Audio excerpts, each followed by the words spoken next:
Yo, good evening, USA, International, Canada, Long Island, aka Strong Island, plus the five spots of Brooklyn, Bronx, Manhattan, Staten Island, Queens. This is your man G Money Stacks, aka the Gregonator, YouTuber, host with the most, misunderstood, lonely nomad, unstoppable independent podcaster, and rookie podcaster of Laurelton, Queens, New York. And you're rocking and hanging out with me on the episode 243. Yes, episode 243 of Off the Meat Rat Chainz New York podcast. Live and direct from StreamYard alongside with YouTube. And aside of myself is the Instagram live feed of the podcast show page that I'm using the Instagram live um, on there. Make sure you turn on your notifications on the gram so you can know when I'm going to be on Instagram live on separate podcast pages. All right. And speaking of podcast pages, you can go ahead and grab that subscribe button from me on the YouTube channel page of G Money Stacks 555. Tap on the noti bell so you can, and also along with the enabling alerts of when you can be reminded of when the show goes in the air via live stream, along with the date and time. The date, day, and time to be exact. And leave a like and a comment along with the episodes. Stay tuned for more video content, upcoming episodes, previous episodes, including the topics. Tell us what you think about the topics that's being discussed in each episode. What do you think about these topics, and how do you feel about them? You know what I'm saying? That's your job to actually chime in on um what you thought of the topics. All right. Boom. And also you can also listen, stream, watch the episodes. Be sure to download your favorite episodes. Of course, download the episodes. That's very important. And of course, be sure to state share the episodes, share the videos, and alongside with tell a friend to another friend. Hold on.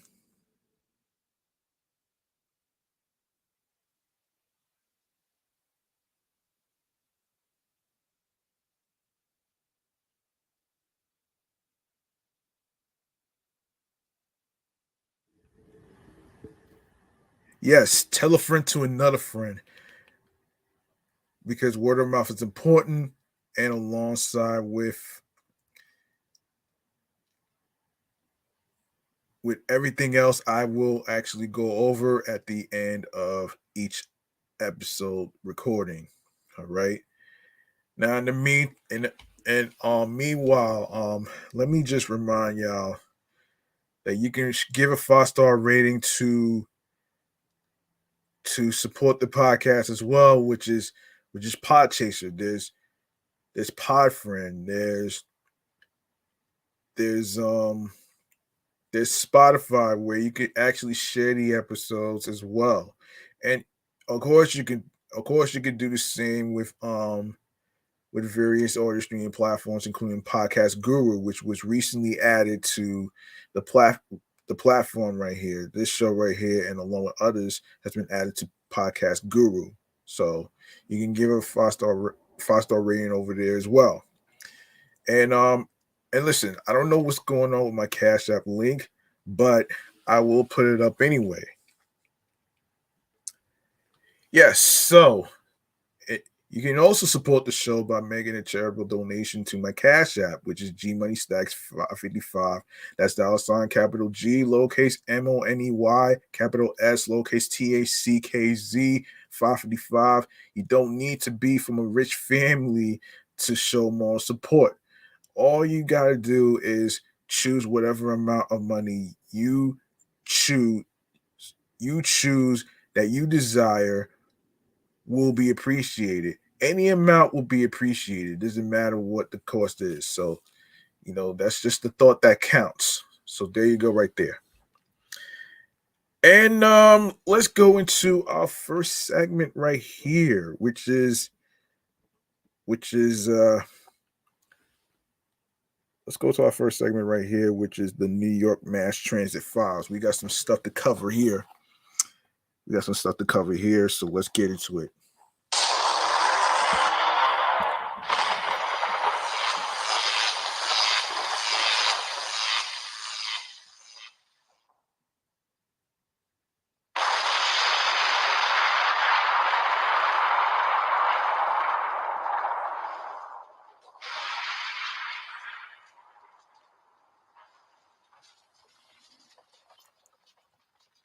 Okay, before I begin, let me give a shout out to the people in the chat and the live stream of Instagram Live. Let me just take a look here.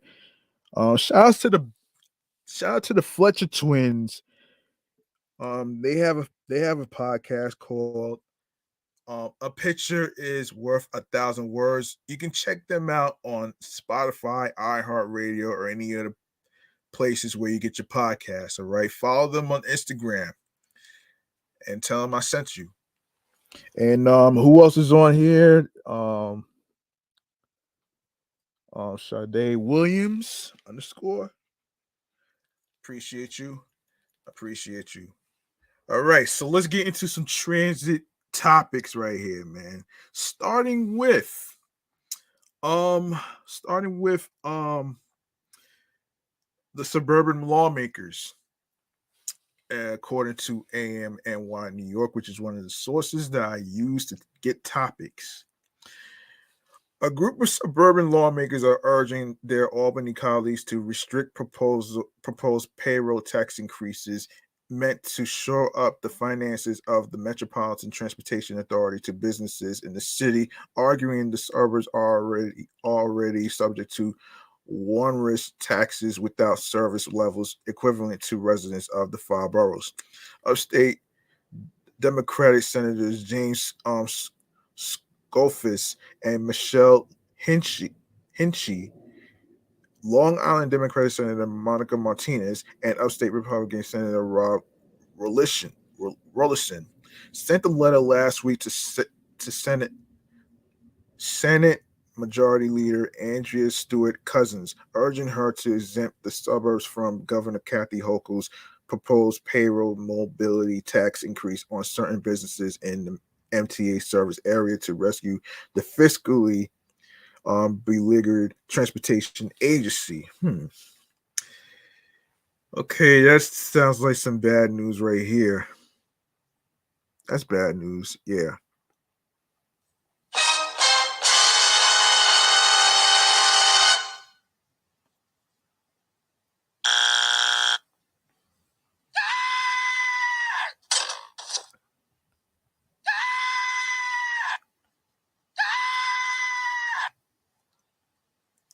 Okay. All right. Given the existing value gap outside the city and the very fact that businesses in the city are the primary business beneficiaries of the system, riders take the MTA to get to work in New York City. Riders generally do not take the MTA to get to work outside New York City, exempting non-New York City from the increase associated with this already unjust tax is the appropriate response the quartet legislators wrote in the February 16th missive of Stewart Cousins. Oh, geez. In her executive budget earlier this month, Hochul proposed raising the payroll mobility tax rate on businesses in the MTA service zone from 0.34%. Hold on.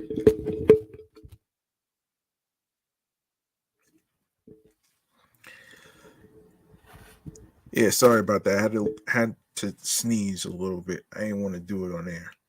Had to lower the volume so I could sneeze. Anyway, so 0.34% to 0.5%, the major component of her long-awaited plan to save the cash-strapped authority. The MTA has been slow to recover from the decimation of COVID-19 with work from home pinned for stagnating ridership, subways, buses, and commuter rails as federal aid runs dry. The MTA's 2023 budget was balanced only after factoring in new cost cutting and 5.5 fare hikes scheduled to take effect this year. And in 2025, it still assumed a $600 million deficit that would grow to $1.6 billion by 2026 without new dedicated funding. Oh, shit. Well, oh boy, man, that's gonna be tough, man. I know a lot of people are not happy about this shit too. So yeah, yeah, a lot of people are not happy about that shit too, man. You know what I'm saying? Um, so yeah, let's see, yeah, but from what I heard, they're gonna raise it to like what $2.90, which is pretty close to $3 though, man. I hate to say this. Um, I hate to say this though, but maybe I might um hmm maybe I might pose a question on this one too, depending on how I feel about that. So, and I might even post that on the podcast show page on the Insta story and in the post as well. So, you know, you know what I'm saying? So, let us know in the comments how you feel about the whole thing with the MTA and the fare hikes and stuff. That's going to take place not only this year, but in 2025 and of course 2026. It's gonna be hard for a lot of people, man. I hate to say this. Yeah. So, let's see. Let's see.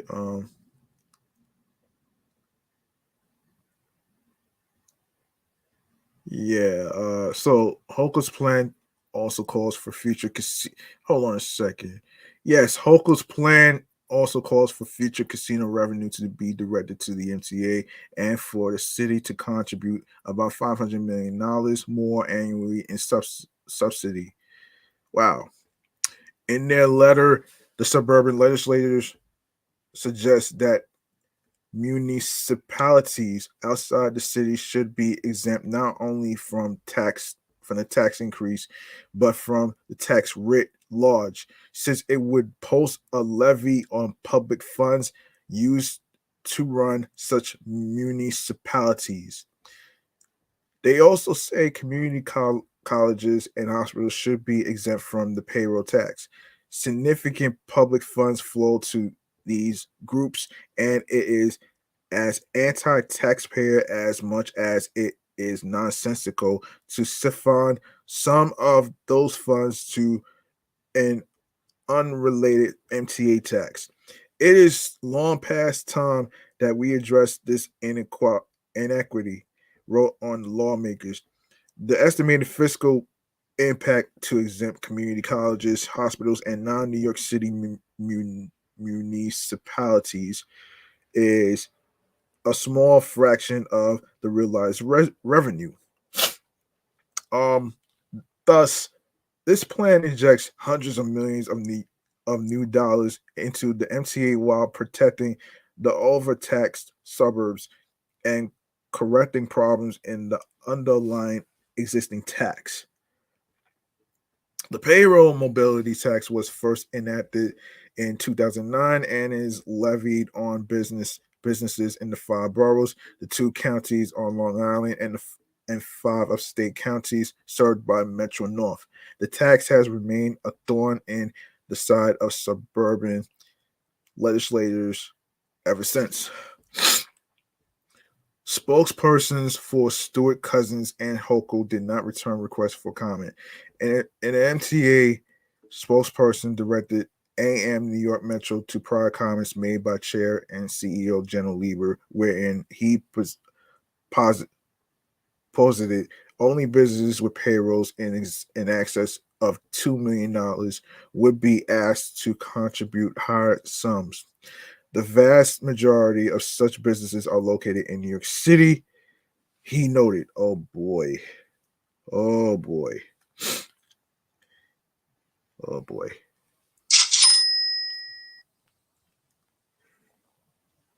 Yeah, so it would be no, it would only apply to the biggest employers.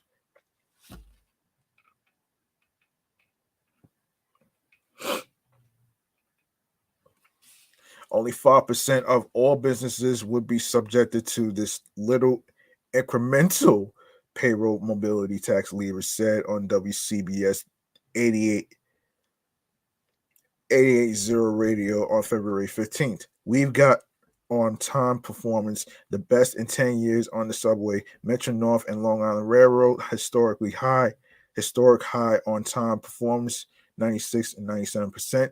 Never seen numbers like that before. We need a little help from the businesses to make sure we can do that, even though people are coming in less frequently. The MTA's 2023 to 26 financial plan has 50% of revenue go to New York City Transit, including subways, buses, paratransit, and the Staten Island Railway, and 18% to the commuter rails, Long Island Railroad, and Metro North. Hold on.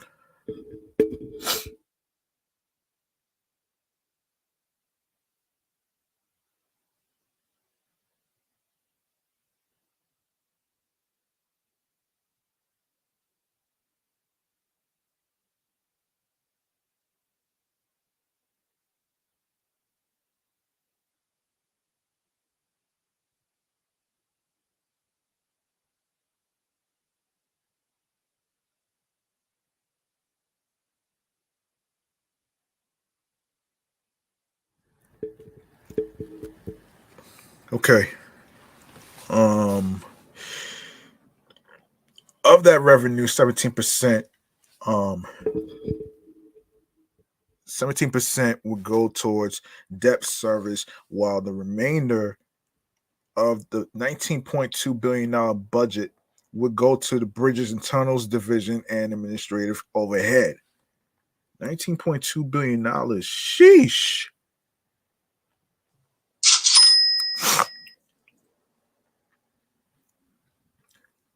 Yes, so suburban commuters have arguably been the primary beneficiaries of the MTA's biggest mega projects in recent years, including the introduction of LARR service at Grand Central Terminal, at the new Grand Central Madison Station, and accompanying service expansion of that railroad. Another another billion dollars billion-dollar mega project is set to bring Metro North into Penn Station in the coming years. NTA brass have praised Hochul's plan as one that would dig the authority out of a financial emergency, but suburb and suburban suburbanites are not the only ones with gripes about the proposal.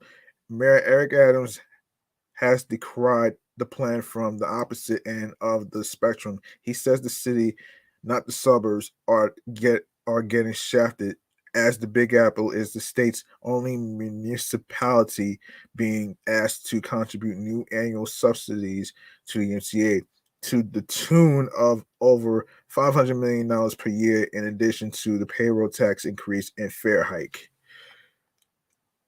Wow.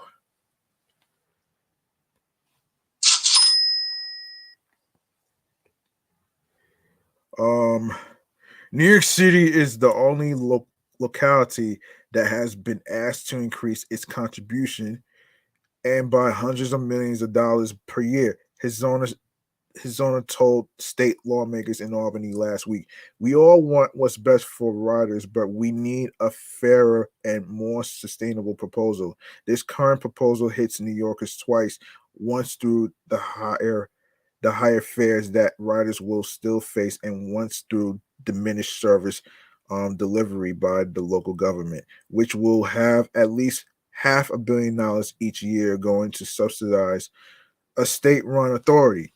A city hall spokesperson referred AM New York Metro back to the mayor's Albany testimony when asked for further comment. The state itself would only contribute new subsidy once under Hochul's plan to the tune of $300 million this year. $300 million. Oh boy. Yep.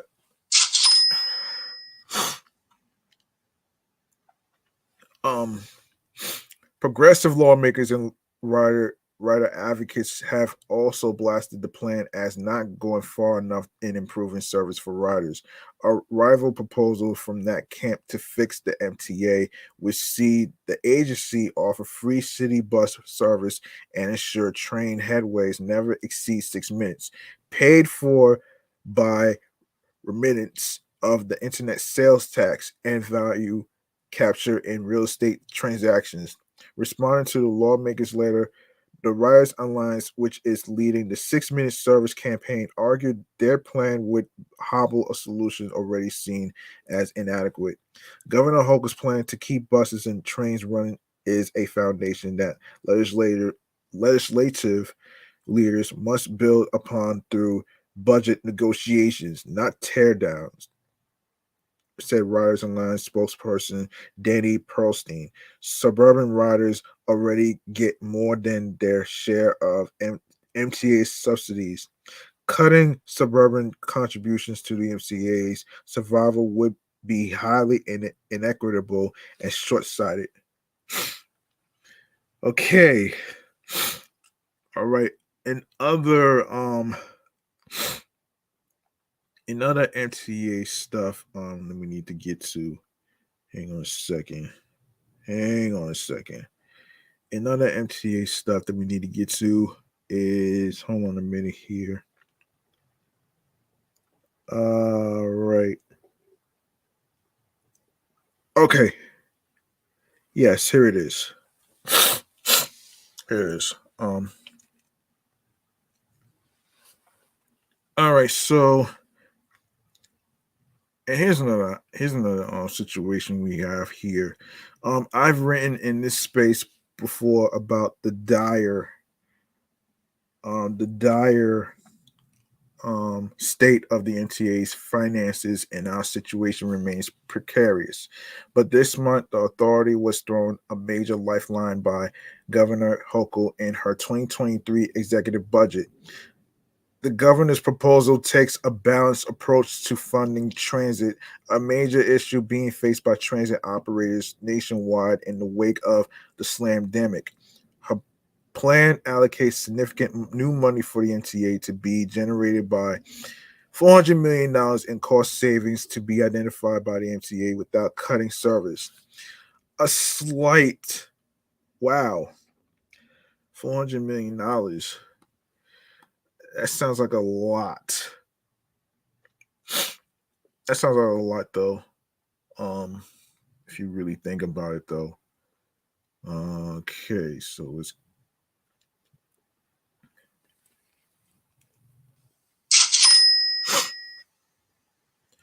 Okay, so a slight increase to the payroll mobility tax applicable only to the top 5% largest businesses in the region, an incremental 5.5 fare and toll increase, realignment of some outdated cost sharing arrangements with the city of New York, a near term one time infusion to deal with this year's deficit, and longer term, a new and predictable source of funding, future casino revenues. If adopted by the legislature, these measures help start will, will help stave off the agency's $2.6 billion deficit so we can continue providing the quality bus, subway, and commuter rail service millions of New Yorkers rely on every day.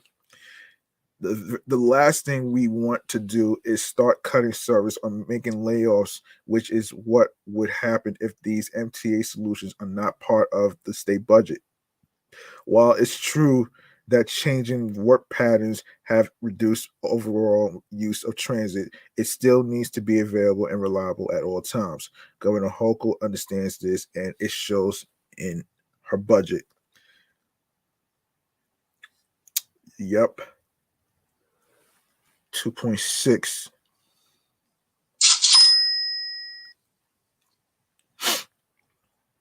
Okay. There's going to be a lot of discussion in Albany and beyond about the specifics of this proposal.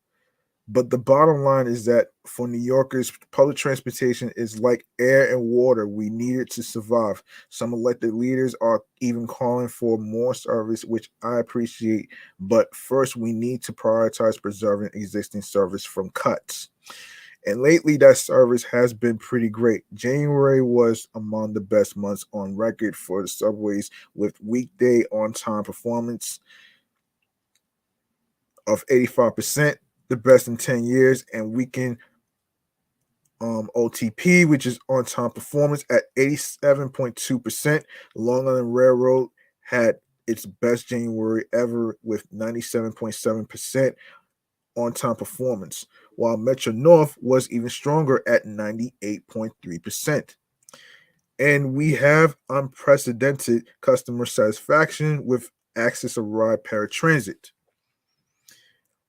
To top it off, we're just days away from opening full LIRR service to Grand Central Madison, which combined with the recent completion of the third track project is going to enable a 41% system-wide increase in service. We've broken ground on Metro North Penn Station Access, the project to add 4 new railroad stations in the Bronx and extend service to what will hopefully be a completely transformed Penn Station. And more than 70 ADA accessibility projects are underway right now, more than ever before. The MTA is firing on all cylinders, but none of this can happen unless our operating budget is made whole. Governor Hochul's proposal does that. It's more than just an investment in essential transit. It's an investment in New Yorkers and our way of life. At our density, double Chicago and Boston, and nine times Sunbelt cities like Houston and Phoenix, we can't function without strong mass transit, and we wouldn't be leading nationally when it comes to reducing greenhouse gas emissions either. New York isn't New York without the MTA, so we're doing everything we can to preserve and improve it. Yeah, so there you have it right there. Let's see. Let's see what we got here. All right.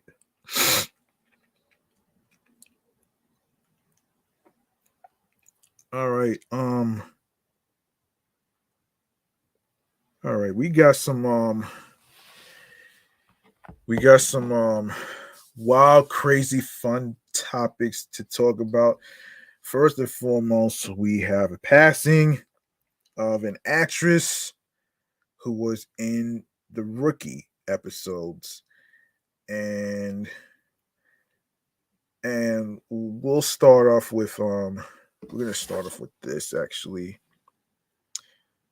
Um, Hang on a second. Yeah, so here it is. We'll start off with chatting all the jazz right here.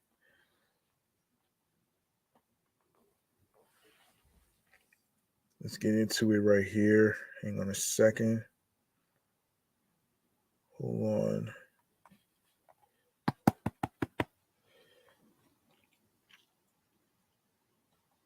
Hold on. Okay. All right. Hang on. Okay. All right. Here it is.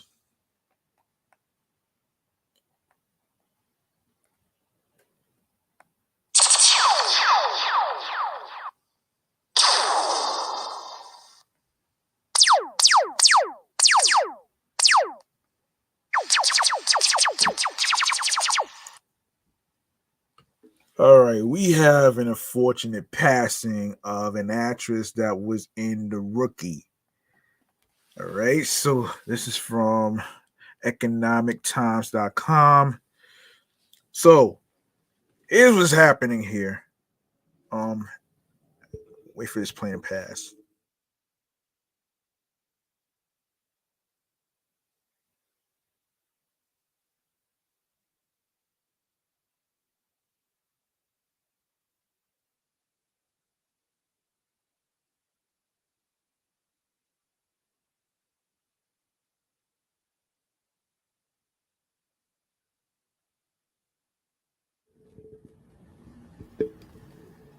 Okay. All right, here's what's happening. On February 14th, The Rookie aired an episode in honor of Annie Wersching, who unfortunately passed away on January 29th. At the age of 45, the actor passed away after suffering from cancer. She was diagnosed in 2020, but made the decision to keep it a secret so that she could keep performing. Oh boy, that has to be scary for people like that, man.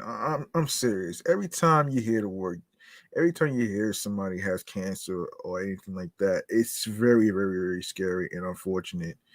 Um, and yeah, it can be scary at times, man. So, whew, yeah, yeah. Um,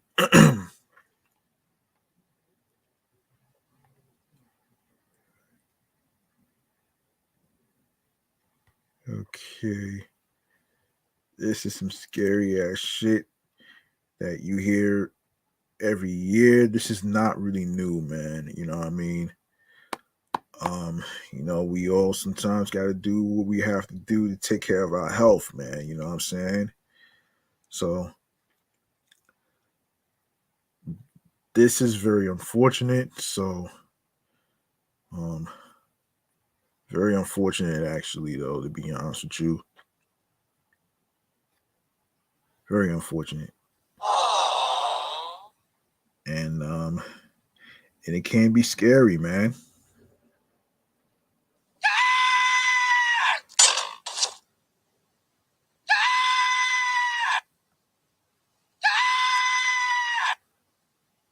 Yeah, that part too.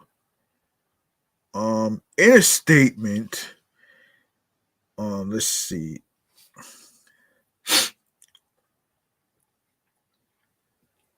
In a statement following her passing, Wershing's husband, Stephen Full, said that there is a vast void in his family today. Let's continue in this thing. Yeah, his family to the yeah. There's a vast void in this family. In the most mundane situation, she discovered wonder. She could dance without any accompanying accompan companion. No, hold on. Sorry, accompaniment. Ugh, never mind. Anyway, she showed us that adventure doesn't always find you. Go locate it. It's all over, and you will locate it. Wershing received recognition in the title card of The Rookie since she had previously participated in the ABC police drama. Um, the Rookie covers the professional development of John Nolan, played by Nathan Fillion, the oldest rookie police officer in the LAPD. In seasons 2 and 3, Wershing played several serial murderer Rosalind Dyer opposite Fillion's character. She also made a brief appearance in season 5. Wershing's character was seen escaping jail while awaiting trial in the season 5 opening episode on October 16, 2022. In episode 4, she and Nolan had their final encounter. Dyer is killed by a sniper before Nolan can reintroduce him, so he decides not to.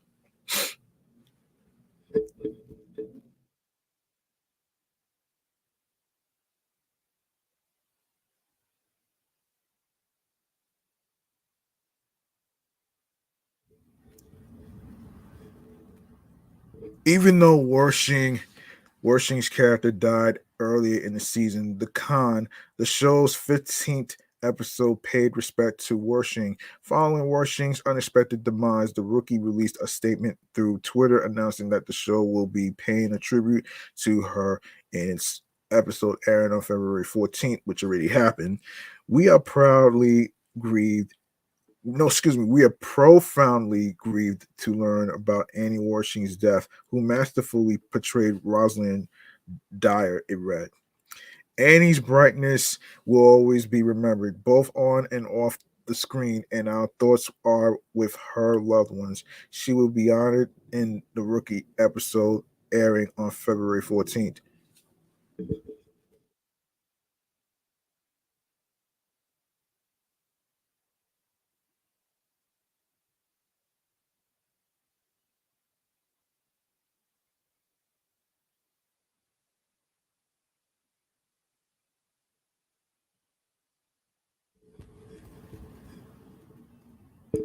Wersching most recently had an appearance in season 2 of Star Trek Picard, when she portrayed a role known as the Board Queen. Board Queen. The third season of the program will run on Paramount Plus from February 16th to April 20th. The actor is also known for playing Renee Walker in season 7 and 8 of 24, as well as Julia Brasher in Bosch and Emma Whitmore in Timeless. She also provided the voice of Tess in the video game The Last of Us at 8 p.m. Eastern on Tuesdays. ABC broadcasts The Rookie. So, so SIP to Annie Wersching, the actor. All right. And of course, we got some unfortunate news right here. Besides that, so there's been an incident in California most recently. So, and this is from Deadline.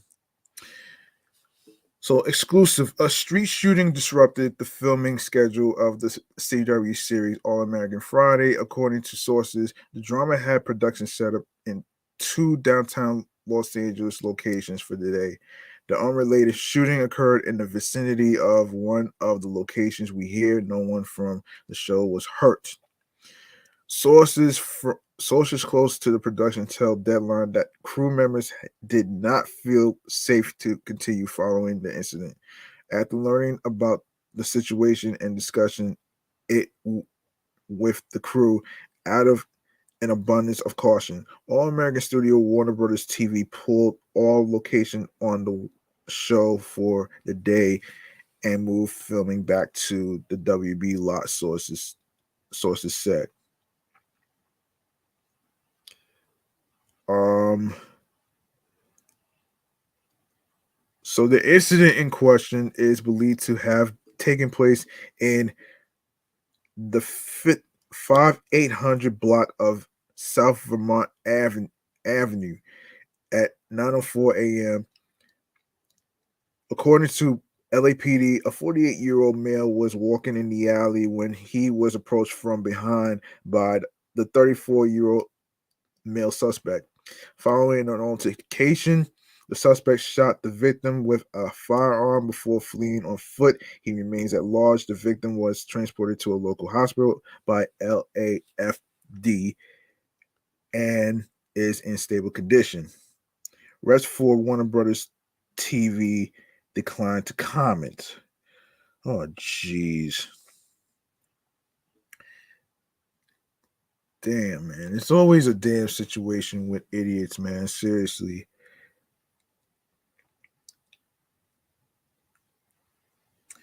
It's like, what the hell? Like, my question about this shit is why? Yeah, actually, there's more to this after I do this one.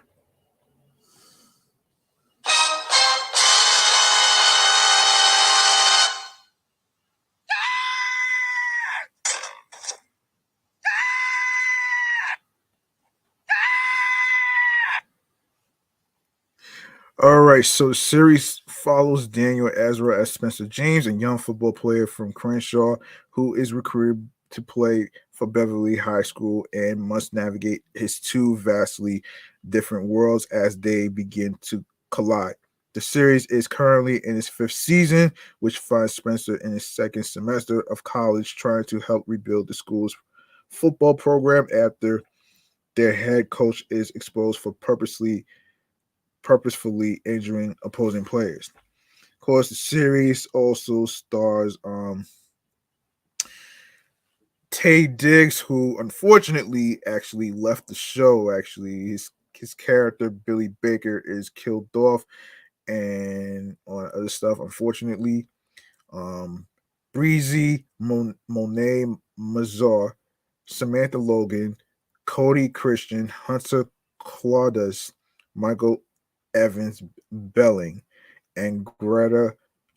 Um, yes, All American, which was the CW's number one linear series in adult 18 to 49, was recently renewed for a sixth season, becoming the first scripted deal for the CW under its new owner, Nexstar.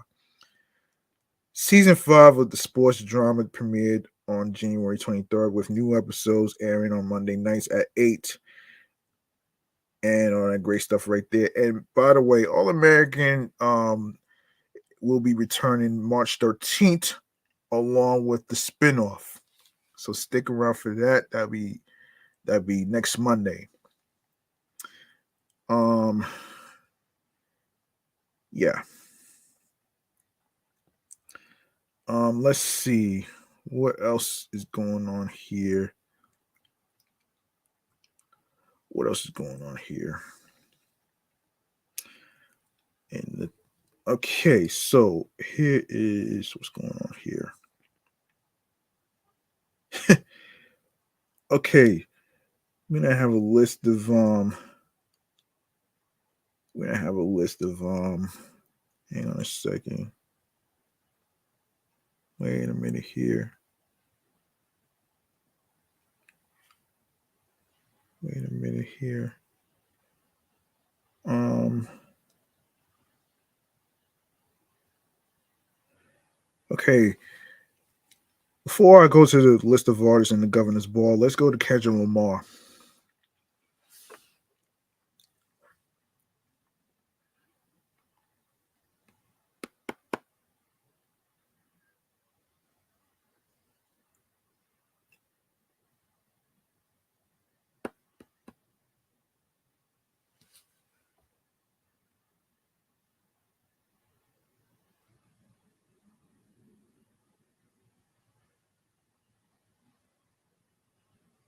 Okay.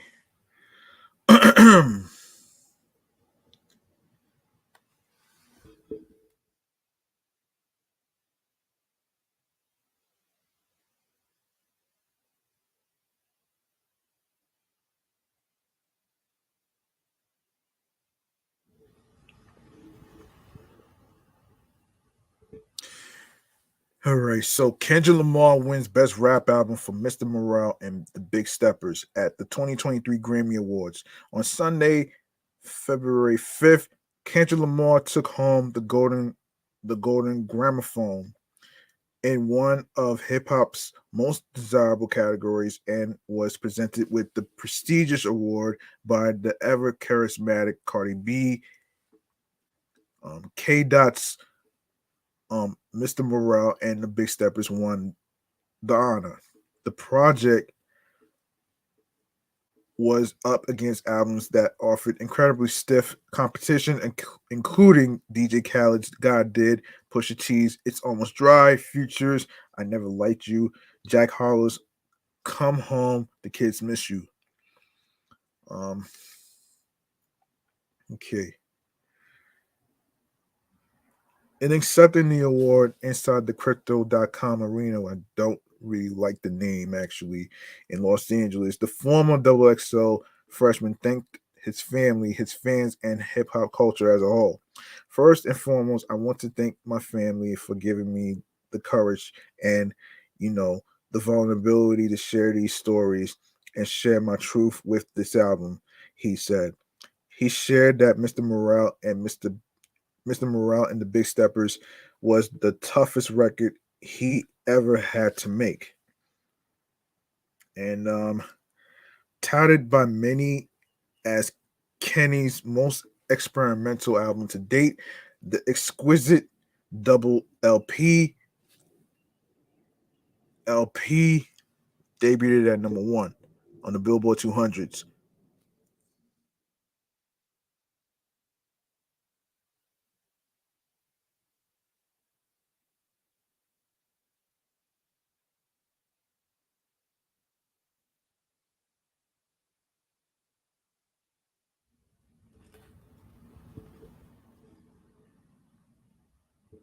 Yes,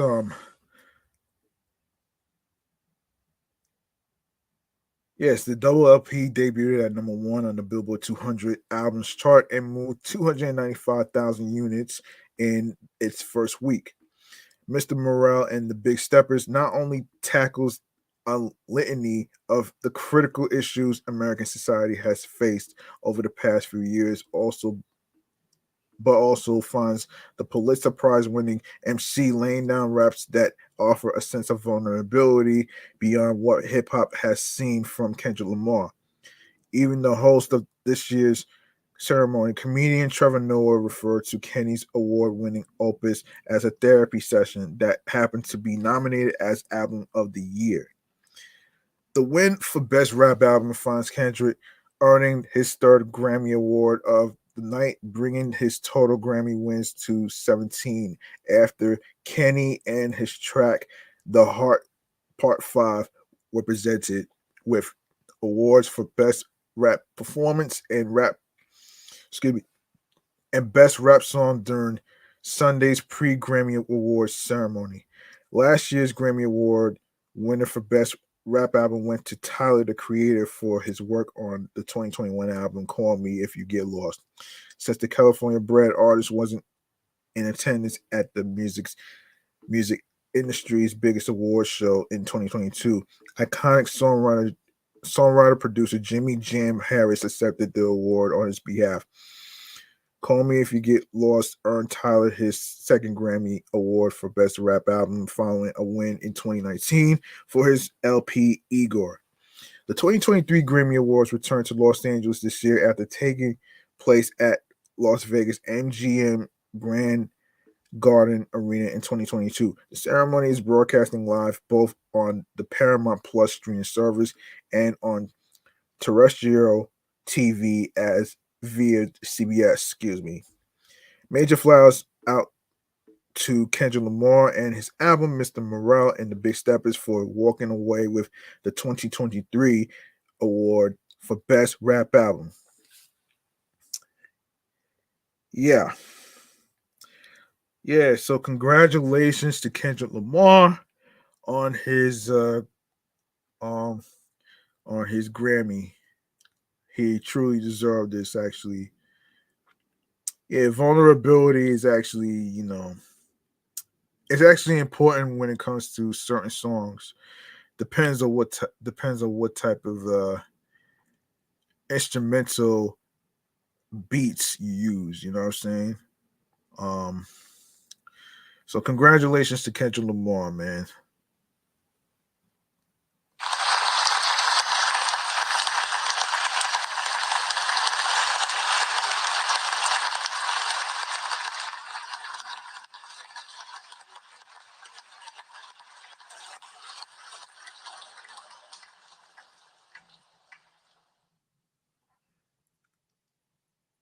Hold on 1 second. Hold on.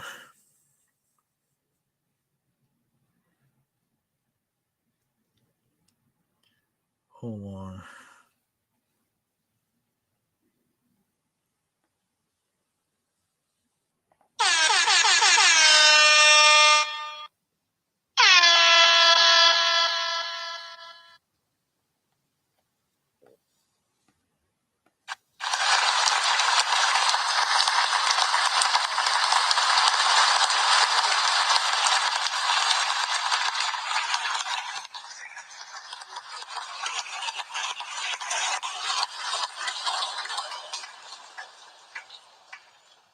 Okay. Lil Uzi Vert. Okay. That song's been blazing on the radio a lot lately, actually. Um, Lil Uzi Vert ended the year on a high note, dropping his latest Billboard Hot 100 hit, Just Wanna Rock. The, the sprightly visual for the track has earned the former XXL Freshman Video of the Year for the XXL Awards 2023, released on November 18th, 2022. The Gibson Hazard directed visual matches the energy of the up-tempo New Jersey club vibes of the vigorous single, with stunning CGI effects, heart-pumping dance sequences, and a more than likely unauthorized street scene featuring thousands of extras. The vigor is unmatched. Uzi's lively music video beat out ASAP Rocky's DMB, Hey Kid, and Glorilla's F and F, Let's Go, Jid's Dance Now, Kendrick Lamar's The Heartbeat Part 5, Nicki Minaj's Super Freaky Girl, and Pharrell's Cash In, Cash Out featuring Tyler the Creator and 21 Savage. Last year, Drake's Way Too Sexy video featuring Future and Young Thug took home the Video of the Year award. Lil Uzi Vert is prepping a comeback year in 2023. Earlier this month, Uzi confirmed he will be dropping new music in February, which already happened. Uh, the new music comes. The new music news comes after Uzi announced he'll be going on his first headline tour in 5 years. The 20-city North American trek, in collaboration with Live Nation, is slated to begin in March. This year's winners were voted by the XXL Awards board, made up of over 200 music execs, industry insiders, DJs, publicists, managers, tastemakers, and rappers themselves.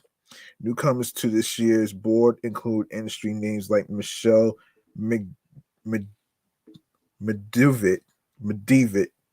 Mike G, Mike Navarra, Peter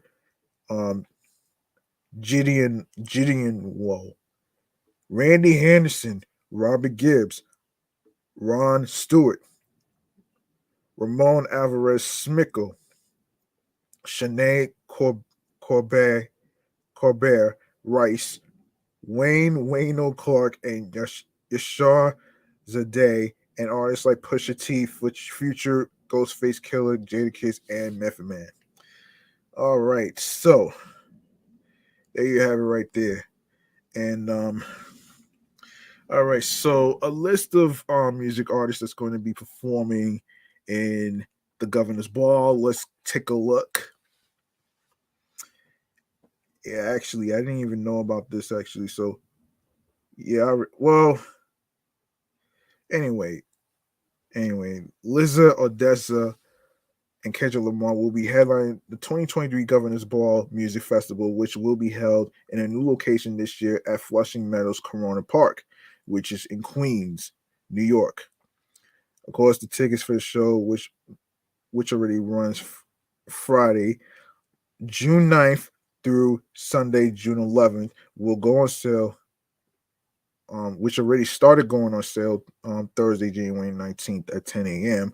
For fan early access, you can sign up to get on the list at govball.com. Check that website out. There's also special pre-sale starting today for City Card members. Here's all the ticketing info. You can go to the link. I'm actually, yeah. So you can go to timeout.com. Hold on a second. Yeah, timeout.com/New York News /the Governor's Ball 2023 lineup. All right, so more than 60 artists will perform at the festival. We've got a full list below. All right, here we go. So the full list goes like this. This is from June 9th to the 11th, 2023, the Governor's Ball. So on Friday, June 9th, would be Lizzo, Lil Uzi Vert, Ham, Diplo, Omar Apollo, Kim Petras, Eladio, Carrion, Joey Badass, DeVito, 070 Shake, Ty Verdes, Sabah, um, Ty Verdes, Sabah is Alexander 23, PJ Morton, Michelle Maxwell Cream, Casey, Matt Maltese, um, RF Beat, School of Rock Queens, Fat Jazz. Hold on.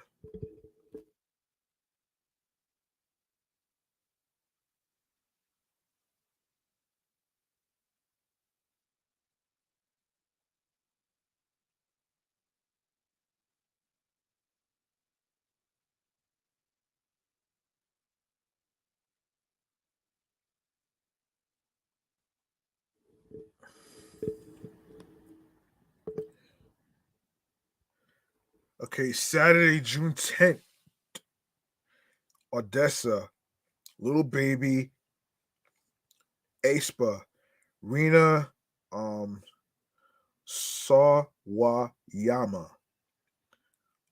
um, uh, Love, Oliver Tree, Phineas, Kenny Beats, Coffee, Snail Mail, Snail Mail.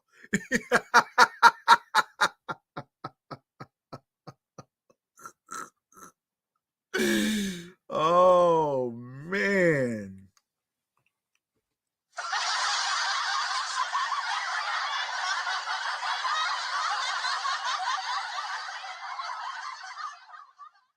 Yeah, snail mail. That threw me off right there though. Amber Mark, SYD. Hold on. Sid Suki Waterhouse. Kenny Hoopla. Lovejoy Evan Gia. Sarah Kinsley, Flip Turn, the Amazons, and Zulita. And for Sunday, June 11th, Kendrick Lamar, Lil Nas X, Giveon, Sophie, no, Sophie Tucker, Pusha T, Gurr and Red, Central C, Thames, Pink Pantherish, Black Midi, Sabrina Claudio, Leon. Phony people. Cat Burns.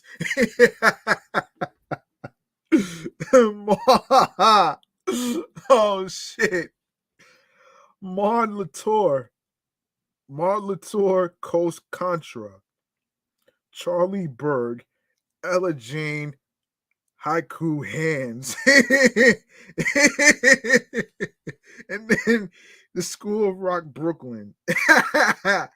Oh man. All right. Founders Entertainment made the announcement today, calling it one of the Governor's Ball Music Festival's biggest announcements in the New York City Born and Bred Festival's history. This is the 12th edition of the highly anticipated summer show. After 2 years at Citi Field, the show is headlining. No, no, the show is heading to Flushing Meadows Corona Park. The new location will offer multiple transit options, including the 7 train and the LARR. Music lovers can hang out under shady trees and dance in grassy fields for this weekend of music. The beloved Queens Night Market will bring a host of night market favorites to the 2023 festival as vendors offering a true taste of Queens. Young local musicians will perform at the festival to put future stars in the spotlight. Plus, local nonprofits will also be involved in the festival with more details to be announced.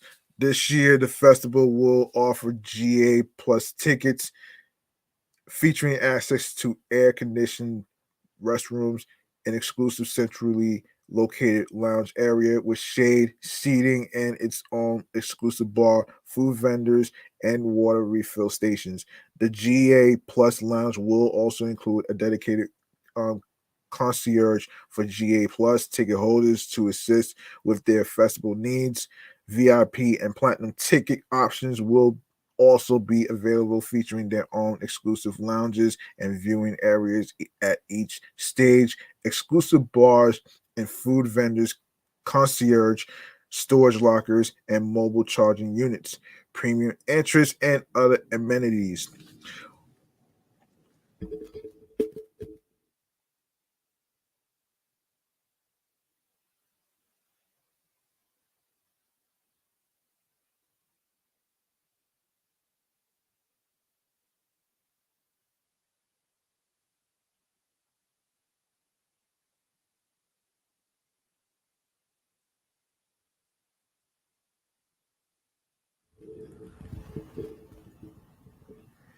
End quote.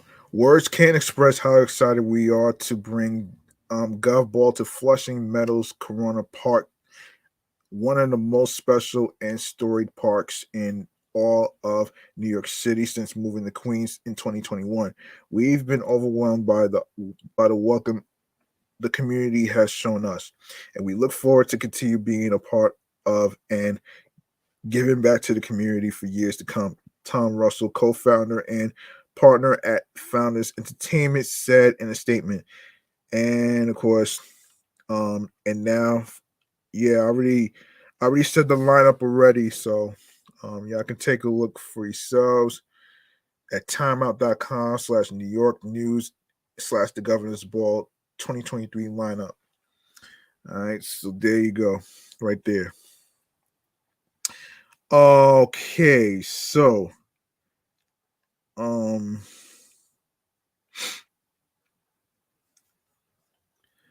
so LL Cool J states that he's not going to be releasing any new music. So here is according to Variety. So LL Cool J uploaded a short clip to his social media on Thursday night, stating that he will be releasing a new album with the date and track list coming soon. Um, At the start of the video, Elo appears serious and somber as he sets up an impending explanation to why he won't be releasing the album. Instead, he reveals his previous statements were all a joke and again reiterated that his next album is his favorite body of work. Earlier, it seems LL Cool J will not be releasing his next album anytime soon. The rapper vented his frustrations on social media early Wednesday morning, writing that his next project is not worthy of being released. It's been nearly a decade since LL dropped his last full-length album, Authentic, in 2013, and for the past few years, the rapper has been teasing the release of a new collection. However, um, sometimes, wait a second, wait a minute here. Yeah. However, sometime after midnight on Wednesday, the rapper sent out a few tweets, some of which have since been deleted, talking about his recording process. In the deleted tweets, LO said he was really trying to figure it out, but he's not feeling like this album is worthy of being released. He did leave one tweet up where he simply states he's not dropping it. Just a few weeks ago at the Grammys, the same night he helped lead an explosive tribute to the 50th anniversary of hip hop, he spoke with News of the album and showed no signs of doubt. End quote. I know all the tricks. I got this covered, he said, going on to explain that the record was executive produced by Charcoal Quest's Q-Tip. I think honestly and sincerely that Q-Tip as a producer is unbelievable, and what he did on the record for me, I think is amazing. So the world will decide. He added the album, I think, is really, really special. I think it's something, it's modern without chasing. It's a whole new thing. I can't wait for the people to see it. Earlier this January, LO also tweeted that was competing with myself on this new album and told fans he couldn't wait to share the record sometime later this year. Variety has reached out to reps for LO for comment. Um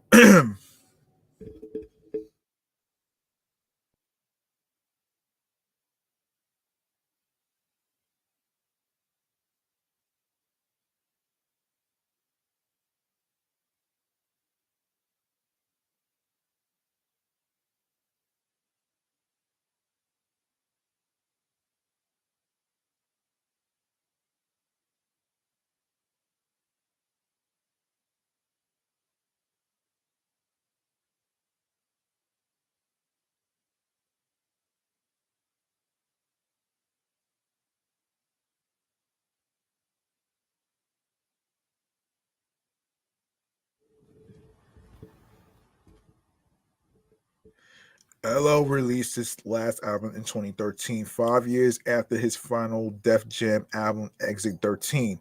After signing with Def Jam in 1984, LO released an album every 2 or 3 years from 1987 to 2008. Over the years, LO has ventured into acting, appearing in both films and on television. He starred in the CBS crime drama series uh, NCIS Los Angeles, which debuted in 2009 and also hosted the lip sync battle competition on the Paramount Network, um, originally Spike TV. Though his focus has shifted from music to several other entertainment ventures, LL is highly regarded as one of the first rappers to achieve commercial success and was inducted into the Rock and Roll Hall of Fame in 2021. Yeah. So yeah, you know what I'm saying? That's that's pretty good though, man, that he addressed this. So that's pretty good that he addressed this shit though, man. You know, it is what it is, man. You know what I'm saying? It is what it is. So, um, okay. Okay, let's get into um okay, so let's get into let's get into uh let's get into Nori.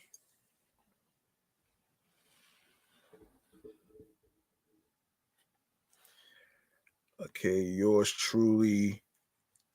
Okay. Okay, so let's get into it right here. So Drink Champs was supposed to feature Keith Murray in January, but Nori has revealed why they haven't yet done so. This week, Nori confessed that he and DJ EFM decided not to accept the Def Squad rapper's invitation because they were concerned about his mental health, which is true in some cases. Yes, yes, yes, you should.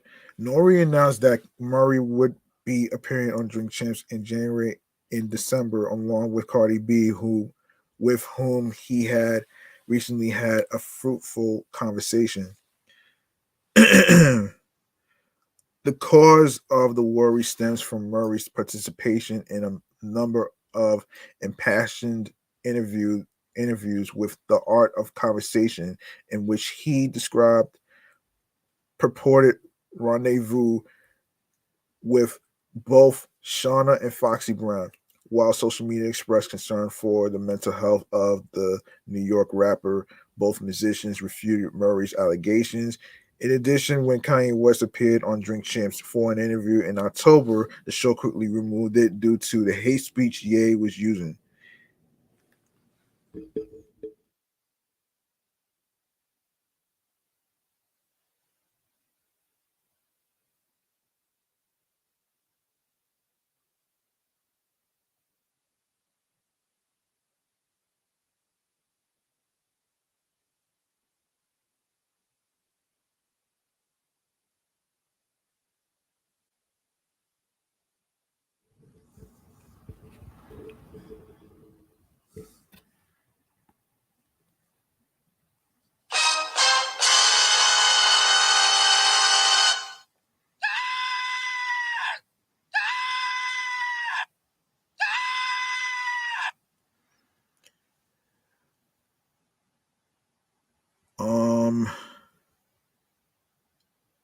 Okay, so let's keep going here.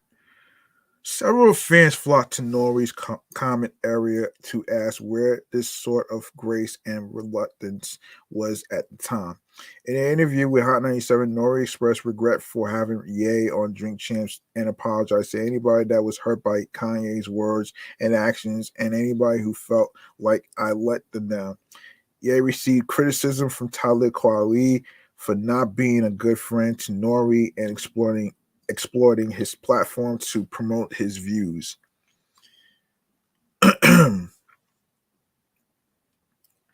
Wow. Let me see. That's pretty crazy though, man. And listen, of course people go through things, right? I mean, you really ought to know that he just you have to really consider um how we live in a world when it comes to mental health. Mental health is important. You feel what I'm saying?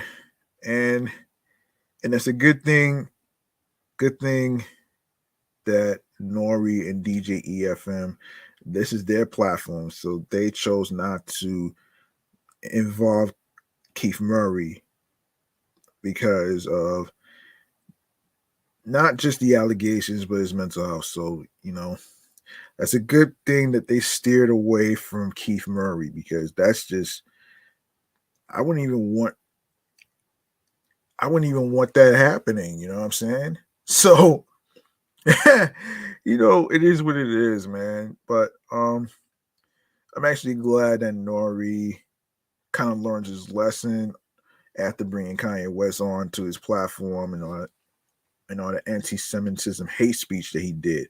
Like, come on, man. Like, you know what I'm saying? Like, you do not want your hate speech person to be on your platform saying hateful views to people. You know what I'm saying? So I'm glad that he got that out the way. So you know what I mean? So that's pretty good on that part though. So I actually understand this.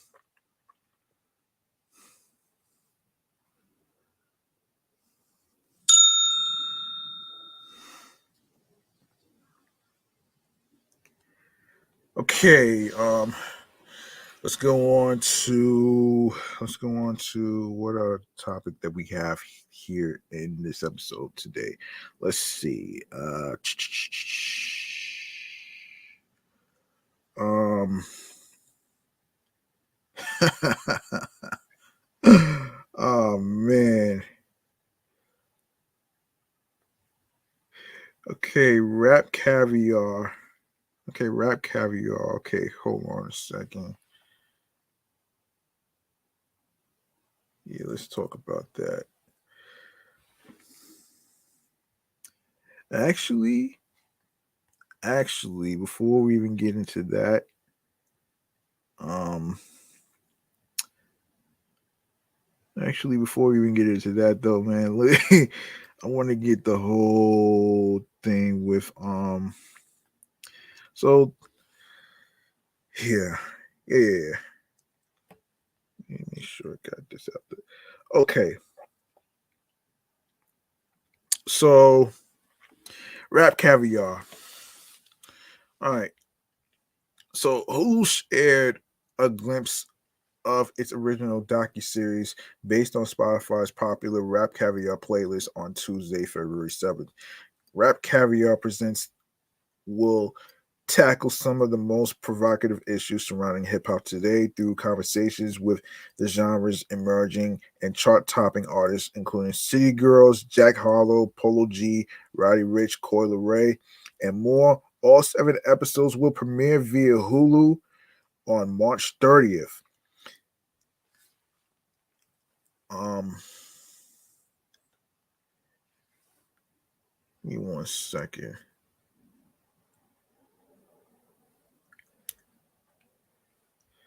Yes, March 30th. Yes. So, in the nearly 2-minute clip, Tyler, the creator, and Pharrell Williams separately sit down to discuss the impact they've had on one another. Tyler recalls meeting with his idol in the studio during his Cherry Bomb European tour in 2015, and the words he shared with him that instigated a significant switch in the rapper's music make something undeniable and make it equally as infectious. Pharrell advises in his own Pharrell advises in his own hold on a second. In his own interview, why are you doing music? Is it just because you just want to look cool? Cuz that will burn out. When it becomes purpose oriented, it can be as cool as the flashy shit, but it will be much more meaningful. Hmm. And oh fuck. Tyler exclaims in the next frame, okay, no more being silly. Music first, and at that moment I went home. I just wanted to change everything. I just wanted to switch, and the switch fucking happened.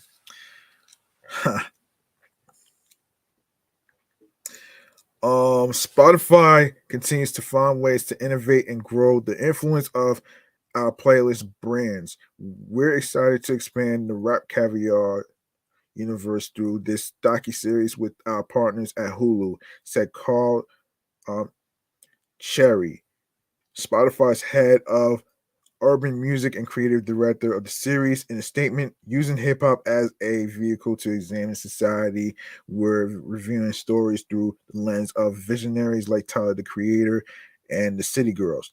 Through Rap Caviar Presents, we're hoping to entertain and educate hip hop fans and spark meaningful conversations about music and culture.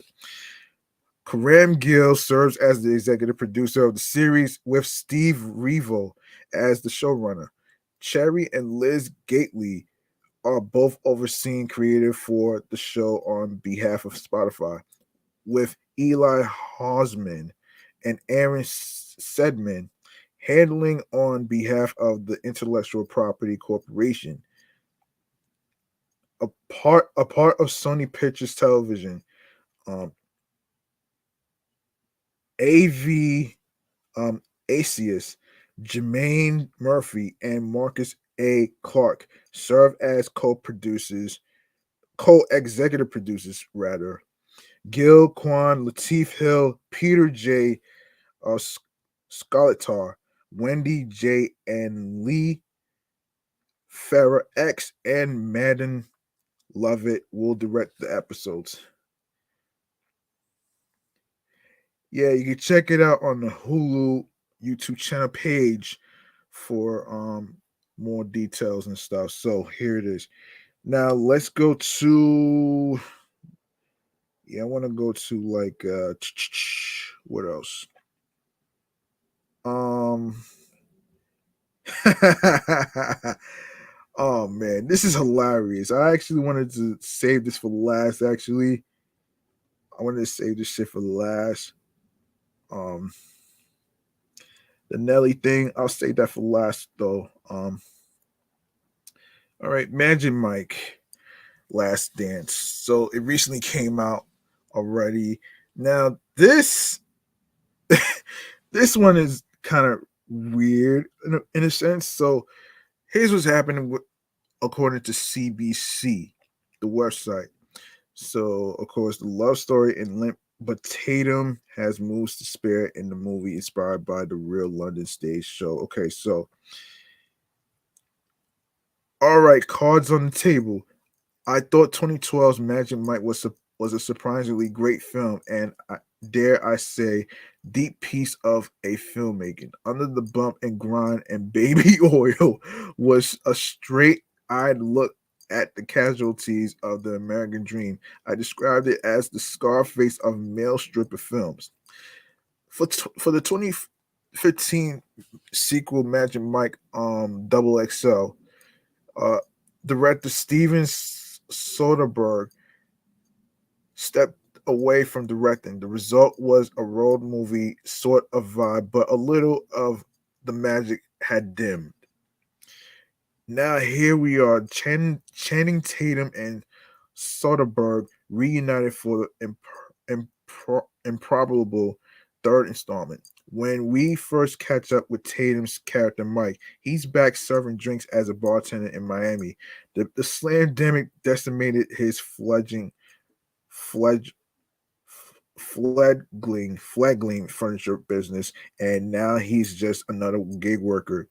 But after the event, um, Max Maxandra, um, the wealthy host played by Selma Hayek, learns from a friend there's another service Mike used to provide. What follows is a brief negotiation.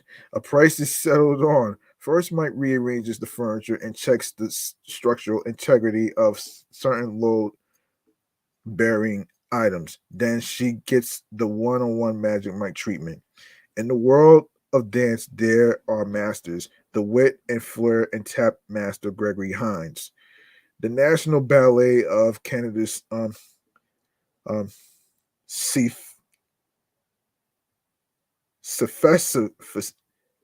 Sefesili November never fails to astound me with his power and grace. Then there's Channing Tatum. If dry humping, if dry humping is an art, he would be Picasso. As the evening turns to night, Mike treats Max to a masterclass in the bum and grind. Oh man, they are both fully clothed, but it's sensual and seductive. And when it's all over, Max is so moved she invites him to accompany her across the pond to London. Oh my gosh. Wow. Wow. I mean, wow. That's crazy, man.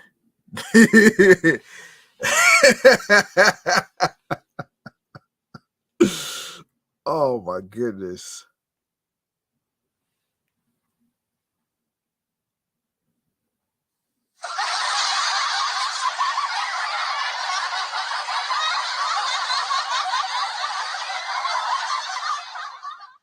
Oh boy. Um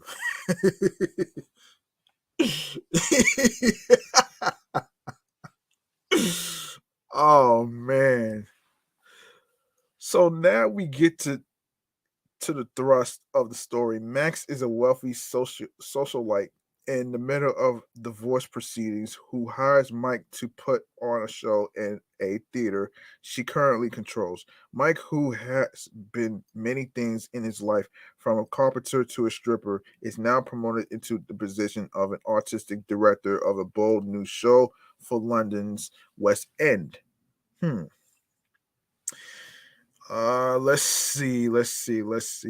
Let's see. Um, oh boy.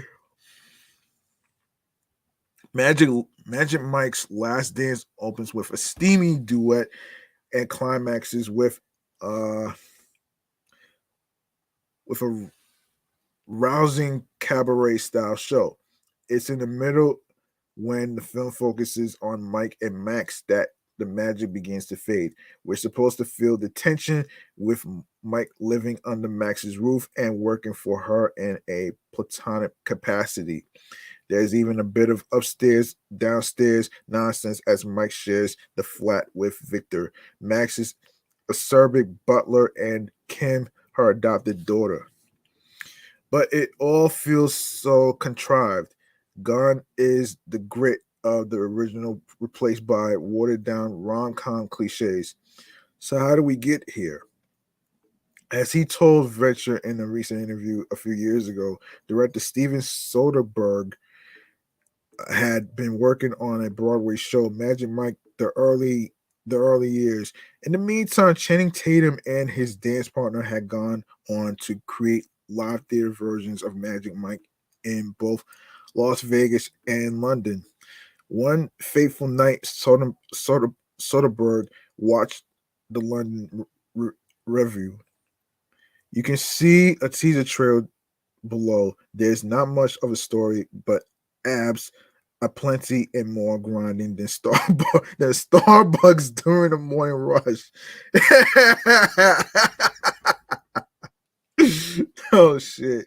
Somehow that inspired the director to put the Broadway project on hold and make a movie that is essentially the origin story of the London show, which explains why the love story is so limp. What clearly excites Soderbergh this time is the process, the auditions, the brainstorming, the business backstage, while there's an enjoyable looseness watching Mike discover and gel with his dancers. The third film lacks the com, com, camar- camaraderie and memorable characters that made the first two movies a fun hang with Tito, Big Dick Richie, and others relegated to a quick cameo. The focus shifts to mounting a show framed as a celebration of female pleasure. Now you can't question what a chorus line of dry humping.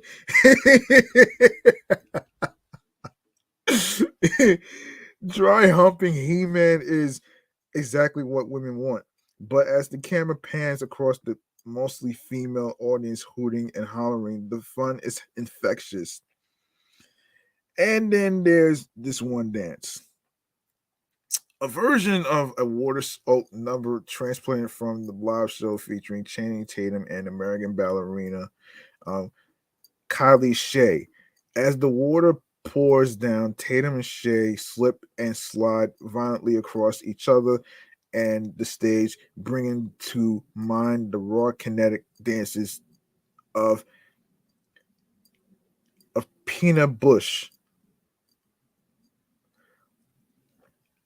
Dan Soderbergh, who directed, edited, and filmed Last Dance, started blending the dancers' movements with earlier movements between Max and Mike, cross cutting between the bodies smashing together and the characters moving apart.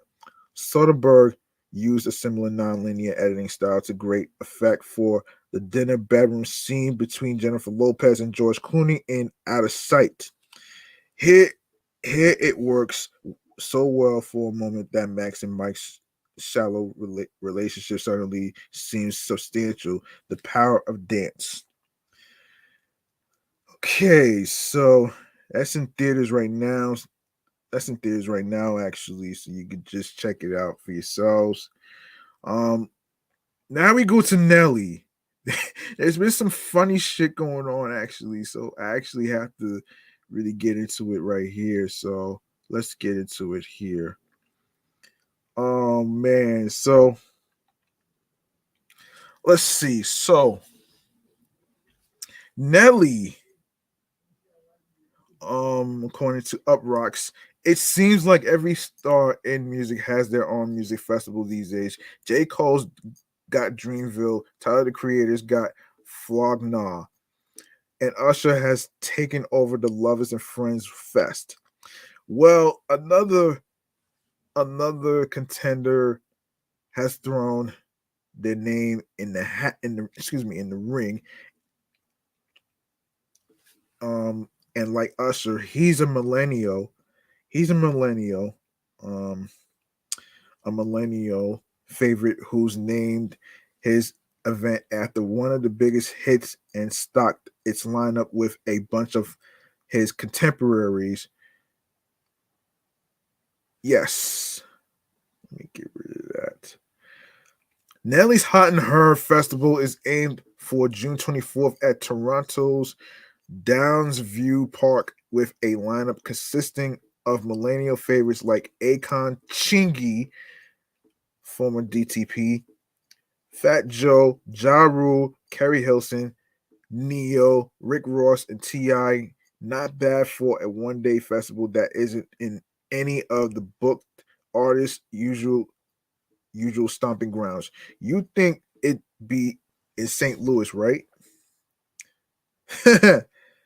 um, in the press release, Nelly sort of explains the location. Toronto is one of my favorite cities to perform in, and the fact that I got that I get to come back and bring all the people that came up with me in the industry means everything, he says. We have a lot of surprises in store for you, Toronto, and the Hot and Her team can't wait for this summer. Of course, general admission tickets are already online starting at $170. You can find more information on the official website. Hang on a second here.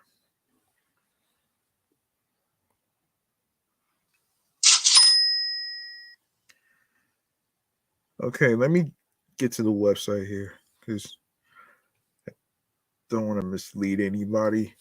So the website is hotandher.ca. All right. You can check out where you can check out the tick. This is where you can buy your tickets for Saturday, June 24th. So there you have it right there. And I think there's some more stuff in here too. Hold on, in the website too. Hold on a minute. Hold on a second. Yeah. Of course, you can buy tickets. You can email. You can call. All that other stuff. And also, you can even follow. You can even follow on Facebook and Instagram as well. So there you have it right there. And speaking of Nelly, um, speaking of Nelly, he actually laughed at himself actually, and so yeah, he laughed at himself actually. Nelly's recent performance in Australia has the internet thinking he was a drunken mess on stage, and the country grammar rapper can't help but laugh at all the jokes getting thrown at his way about the show. Video from Sunday's performance at Melbourne's Juice Fest shows. Hold on a minute. Melbourne's Melbourne's Juice Fest. Hang on a second. Shows Nelly started staring off into space and missing the cues on for his song over and over, causing fans to voice their concerns on social media and letting the jokes fly. Oh my god. So wait, Nelly caught 4K pursed up and on God knows what other drugs he on. Nelly was high on Nelly was high Nelly was high as eggs at the festival.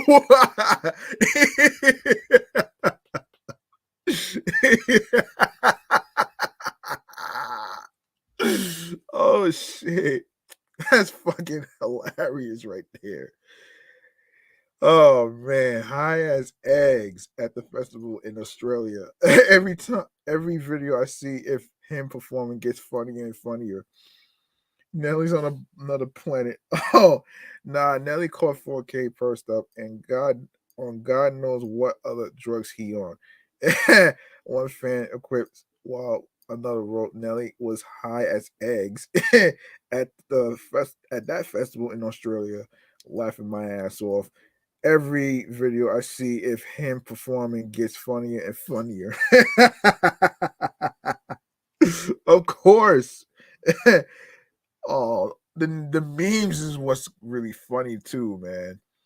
Um, Nelly didn't deny under the influence of anything, but comedian Spice Adams spoofed the performance on Instagram, prompting the rap superstar to react with a slew of laughing emojis. Because what else can you say at this point?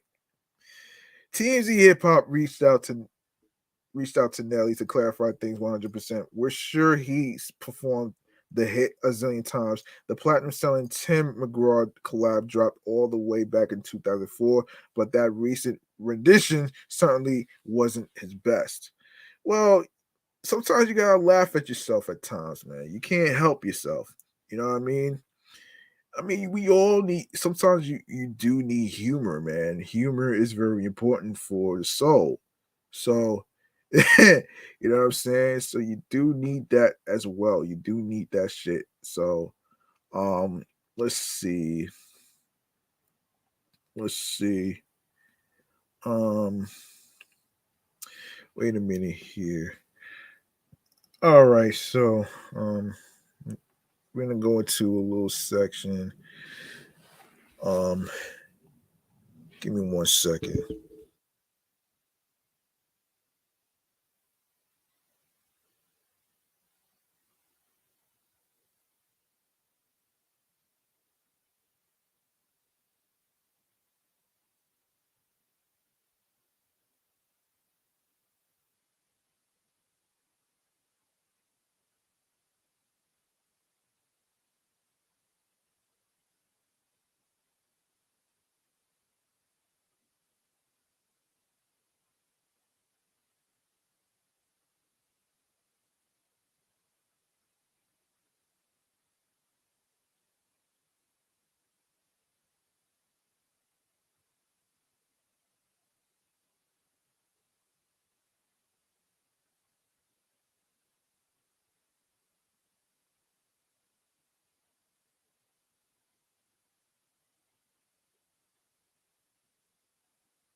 Okay.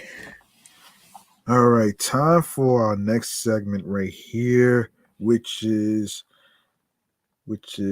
munchies and drinks. So here it is.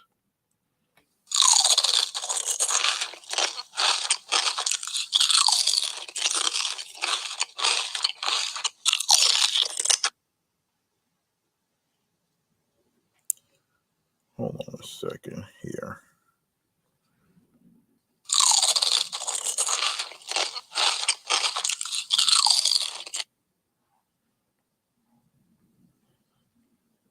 Hold on.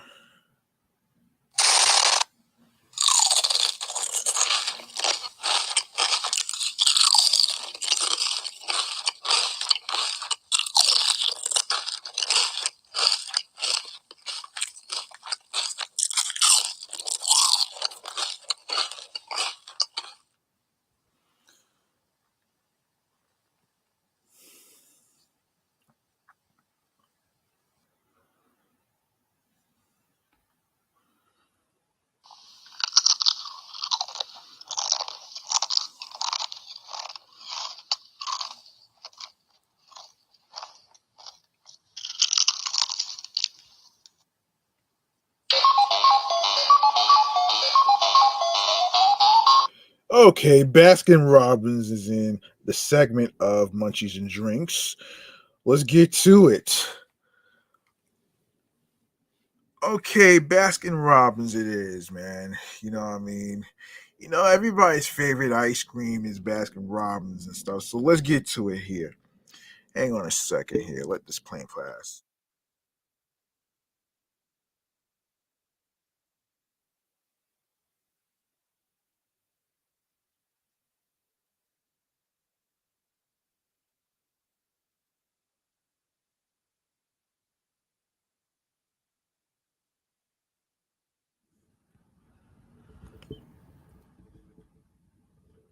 Okay, according to AMNY, including Eat and Drink, Baskin Robbins debuted its March flavor of the month, a brunch inspired chicken and waffles ice cream.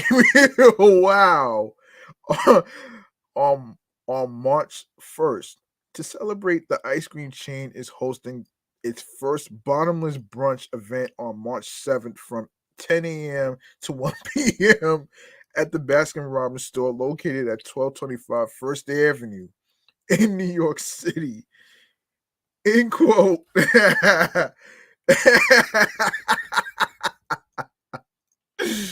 Oh shit. the chicken and waffles ice cream. Wow, this is interesting right here. This is wildly interesting right here, man. I have to say here. This is wildly interesting here. So oh man.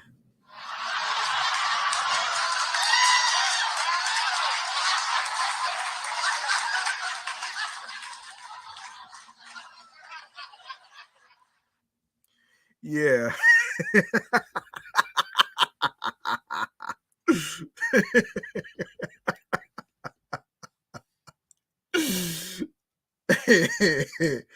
This shit is so fucking hilarious right there, man. Funny, weird combinations when it comes to desserts and stuff really gets me so intrigued. You know what I'm saying? And yeah, it's a little bit of food porn, though. You know what I mean? But anyway, at Baskin Robbins, end quote.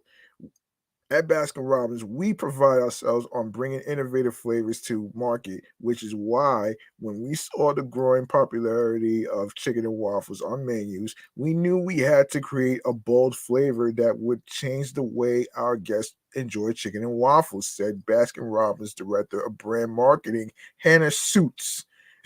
This flavor is a frozen twist on the iconic brunch dish, recreated in a deliciously deconstructed concept that is unique to our shops. Yum. The chicken and waffles flavor combines creamy, savory, sweet, and crunchy to create the classic brunch meal all in one scoop. It has a base of buttermilk, waffle flavored ice cream filled with crispy chicken and waffle flavored bits and bourbon maple syrup flavored swirls for ice cream connoisseurs to enjoy. Hmm, interesting. Interesting. Ice cream lovers who follow a meatless diet can try the new flavor as well. Baskin Robbins said that it was crafted to mimic the taste of fried chicken, but contained 0% real chicken and is 100% delicious. Bottomless brunch attendees will have access to unlimited free scoops of the new chicken and waffles ice cream while supplies last. Each guest will receive one free limited edition scoop cup and wristband that function as their ticket to the free scoops. Baskin Robbins recommends guests arrive early to ensure they get their fill. For more information, you can visit baskinrobbins.com/en/chicken and waffles bottomless brunch. Yes, you can get there as early as possible. And like I said, um, it starts from 10 a.m. to 1 p.m. And the Baskin Robbins store is located at 1225 First Avenue in New York City. So there you go, right there. Wow.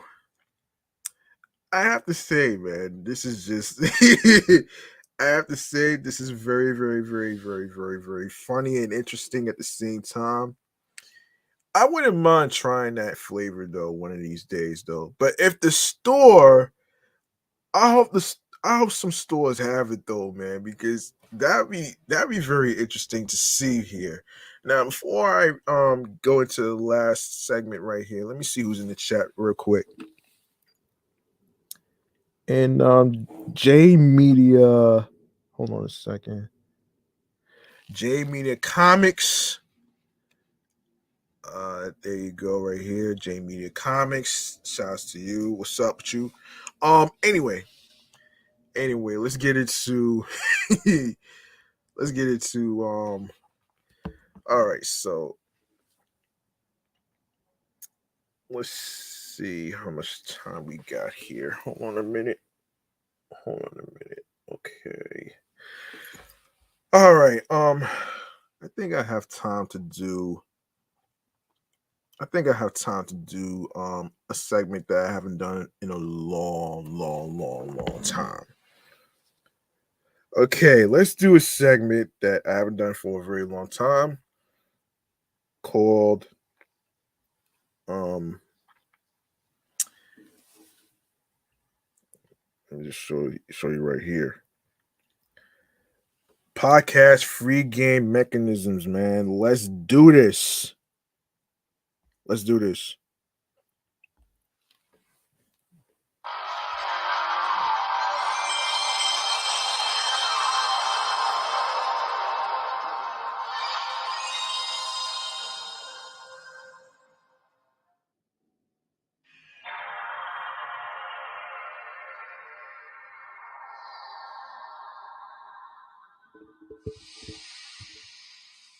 Okay, so for those of you that's new that don't know about this segment right here, this is where I do my part to actually give you out some free game of how to start a podcast. So, um like myself who has 3 podcast shows under my belt, I'm here to guide and help you on some key important stuff that you need to start a podcast. Now, starting off with the headphones. You need headphones right here. Yes, headphones is important, and of course, sound quality is important as well. And you also need a microphone right here. Now, it doesn't have to be anything too expensive. You can find it could be a Yeti microphone, it could be an Voxcon A800 model that I'm using right here to record podcast episodes for live streams and everything else. And of course, you can find it in particular stores. Like I bought this from Target months ago. You can find microphones in Target. You can find it in Best Buy. You can find it on Amazon. You can find it on You can find it at Walmart too. So you know what I'm saying. So these are your 4 places where you can find microphones and headphones and stuff. So and of course you need a laptop to do your live streams. That's very important too. You also need a supporting software, which is StreamYard, which I'll put you onto it right here. You need a laptop. StreamYard is the site that I use for YouTube. There's connections to Facebook. There's Twitch, LinkedIn. I don't really use LinkedIn as much. So these are the options for StreamYard, and you can get the free version, which I would prefer you to get. It's the free version. Because with the upgrade version, you'll have to pay. So you don't want to really do that right there. I will say, yes, go with the free version of StreamYard. And of course, let me say this though, man. There is no right or wrong way to do a podcast and how you make content. And I had a criticism a couple of days ago in regards to not just the thumbnail, but the whole fucking idea of like, listen, let me tell you something.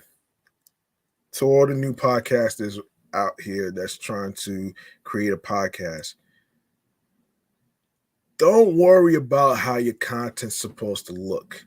As long as you stay authentic and true to who you are and your vision and your ideas, and of course a few topics, whether it's wild, crazy, fun, whatever it is, whatsoever, um, do what makes you happy. You know what I'm saying? Don't worry about the fucking haters. The haters didn't help you get this far. The haters didn't help you create this show because, and I actually had to talk to somebody from Lionel Universal about this shit too. This man, this person, I'm not gonna say who it is, but this person said that you need haters. I have to disagree. I disagree with this shit because number one, why do you want haters to to be on your ass knowing that they don't morally support your career and what you're doing. It doesn't make any damn fucking sense. I'm not buying this idea. I'm not buying this fucking idea that you need haters. Every time I hear the word haters, it just screams out bullies. I don't want to be cyberbullied again, and I don't want to be bullied ever again. I already got cyberbullied twice, and I don't need it the third time. So, um, so you you want to make sure you be careful on who you are attracting. There's good attention and there's bad attention. So I'm saying this through my experience to you folks out there that want to start a podcast. You know what I'm saying? And and on top of that, listen, you don't need a fancy studio to record your podcast. You don't need a fancy studio to record your podcast at all. All you need is your trusty microphone, your headphones, your laptop, your tablets, or where you're using your Instagram live feeds and stuff like that. That's exactly what I'm doing. You know what I'm saying? And yeah, and on top of that, you don't need to be wasting your money on producers, producers and stuff to be doing your content episodes and stuff. And it doesn't make any sense for you folks out there to be paying for an hour to record your podcast episodes. Some people record their podcast episodes more than an hour, like I do. Sometimes 2 hours, sometimes by accident 3 hours. It doesn't matter. As long as you have some listeners, as long as you have people. Listen, another thing, don't worry about not having any comments. What you have to understand, from what I learned, is that it can be difficult to get interactions, and it can be difficult to have people comment. Now, you know, now, now you not all the time you're gonna get a not all the time you're gonna get a lot of comments. You know what I'm saying?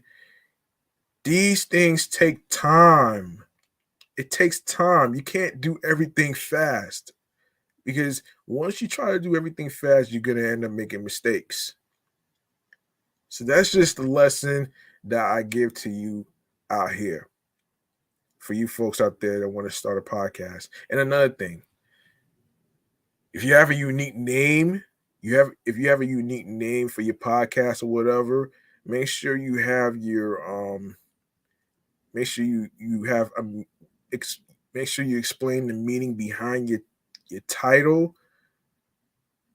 Have your whens, your whys, your whats, your whens, your ifs, and all the other stuff, and everything else in between. So there you have it right there. Um, so yeah, there you have it right there. I want to actually just stress this. You don't need to worry about comments. As long as you have plenty of people listening to you on every streaming platforms, which I will get to in the next segment right here, which is stream choices on the go. So that's where we're gonna get to right here. Yes, stream choices on the go, man. Let's get into it right here. Um, I hope y'all understand the process. It's a process to starting a podcast, all right? It's a long process, and you're not gonna get a lot of subscribers right away. Some people start from the bottom. That's exactly what I did. I started from the bottom. You, in order for you to go to the top, you gotta start from the bottom. It's not brain surgery, you know what I'm saying? It's not brain surgery. And it takes a lot of practice too. So that's just a big tip right there, man. You know what I mean? So there you go. Boom.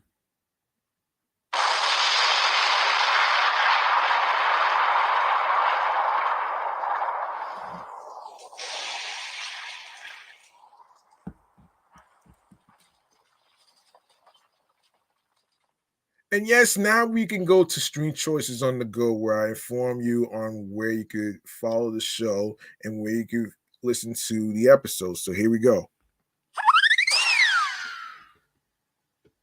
And listen, you like the topics that's being discussed in today's episode whatsoever, um, please feel free to follow Off the Meat Rack Chainz New York podcast on Facebook and Instagram, alongside with my sports platform, which is Excellent Fun Vibrant Talks podcast, the Sports Edition show, and the review show Meticulous Vibe Juice podcast. I just finished recording episode 117. It'll be dropped off tomorrow. And and as far as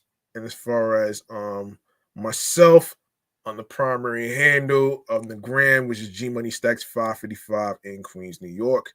So there you have it right there. And of course, turn on your notifications and reminders so you can know when I'm going to be in action, on when I'm going to be on Instagram Live on separate podcast show pages on a weekly episode basis. And another thing I want to mention to the people who want to start a podcast, it's all about consistency. Consistency matters. It's not about just pleasing other people. Don't worry about being a people pleaser. And don't worry about pleasing the haters either. You know what I'm saying? So that's just me, man. That's just me, and that's my testimony right here to you folks out there. So yeah, before I even go on to the list of audio streaming platforms, let me take a look at the comment on my Instagram live feed real quick. Hold on a minute. And what you call it? So let's see. This person says um that he has a podcast called the Dark Matter Myths Podcast. Okay. Okay. I will be able to look for that. I should be able to look for that on Spotify, right? I'm pretty sure I could find it on Spotify. So I will look into that. Anyway, I will actually check that out. So don't you worry. I'll try to check it out when I get a chance. And let's see. Let me just make sure that I get everything straightened out. Hang on a second here.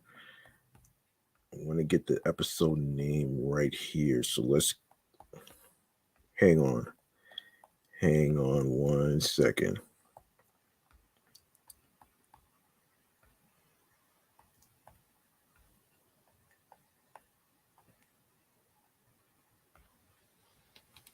Okay, cool. All right, so let's get into hold on a second.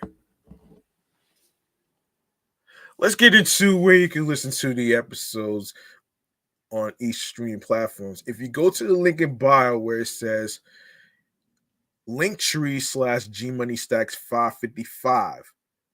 When you go to the link in bio, you can see it on both of my pages, my primary page, my primary personal page, and my primary podcast show page. It's the same link, which is Linktree/G Money Stacks 555. You're gonna see a whole list of all the streaming platforms whatsoever where you can listen to the episodes, and you can leave a voice message too.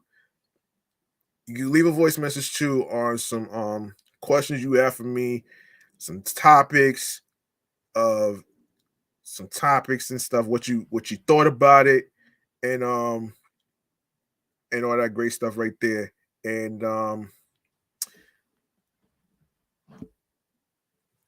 And yes, so that's anchor.fm/gmoneystack/message. All right. And speaking of Anchor, that's where we're going to start with right here. That's where we're going to start off right here. So give me 1 second. Hold on.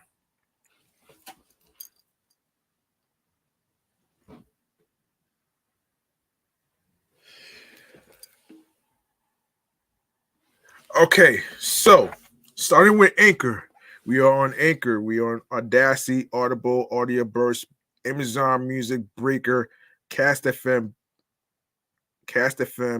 Deezer, Listen Notes, Moon FM Podcast, Player FM, Pocket Cast, Podbay, Podfriend, Podhound, Podo Polo, Podorama, Podcast Index, Podcast Addict, Podchaser, Podverse, Podcast Guru, Spotify, Stitcher, TuneIn Radio, Google Podcasts, Radio Public, iHeartRadio, the #1 app for music, radio, and podcasts. And you don't need a credit card or a debit card to download iHeartRadio or any of the apps that I just mentioned right here. You don't need to do that. And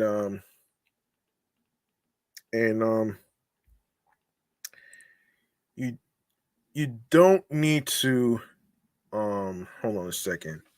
Yeah, you don't need a credit card or debit card to do any of that. All you need to do is basically follow this show right here, Off the Meat Rack Chainz New York podcast.